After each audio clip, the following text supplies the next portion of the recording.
terkait dengan kasus Andri Yusuf, sebagai penasihat hukum, kami melakukan upaya hukum yaitu pra-peradilan.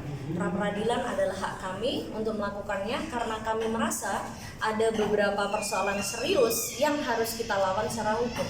Pertama, penetapan sebagai tersangka. Kenapa?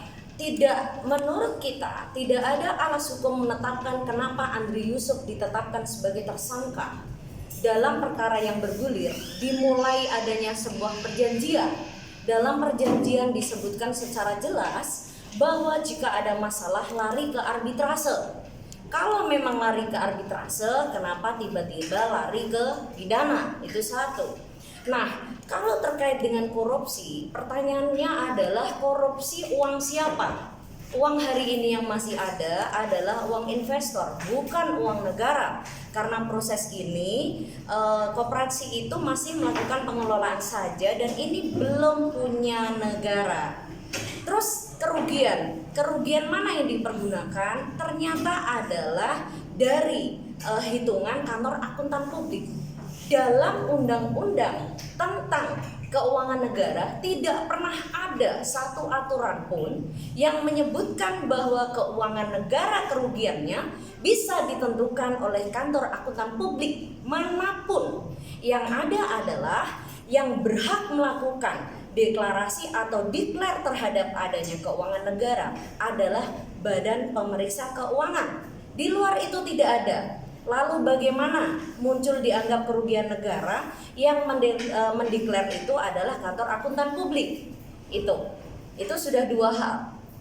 Yang ketiga, kita melihat ada yang beberapa hal secara proses juga tidak benar. Tidak benar adalah proses penyitaan. Proses penyitaan yang terjadi adalah sebagian besar dari barang-barang yang disita tidak terbatas pada surat atau apapun juga itu tidak menggunakan berita acara atau penetapan penyitaan. Dalam penyitaan yang tanpa prosedur yang jelas, tentu itu adalah salah satu yang menjadi ranah pra-peradilan. Jadi selain status tersangka yang kami pertanyakan kenapa perdata menjadi pidana, bukankah ini perjanjian saja harusnya melalui arbitrase? Kemudian tentang kerugian negara yang ditetapkan oleh kantor akuntan publik, ini menyalahi undang-undang. Sejak kapan ada kantor akuntan publik berhak menyatakan kerugian negara? Kalau ini dibiarkan, betapa rusak hukum ini. Maka setiap kantor akuntan publik akan rame-rame menjadi sebuah lembaga yang dianggap legal untuk menyatakan kerugian negara. Dia tidak mempunyai legal standing apapun terkait dengan kerugian negara.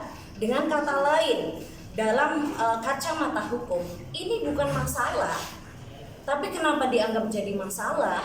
Kalau perdata, selesaikan secara perdata. Kenapa perdata masuk kemudian jaksa? Kan gitu.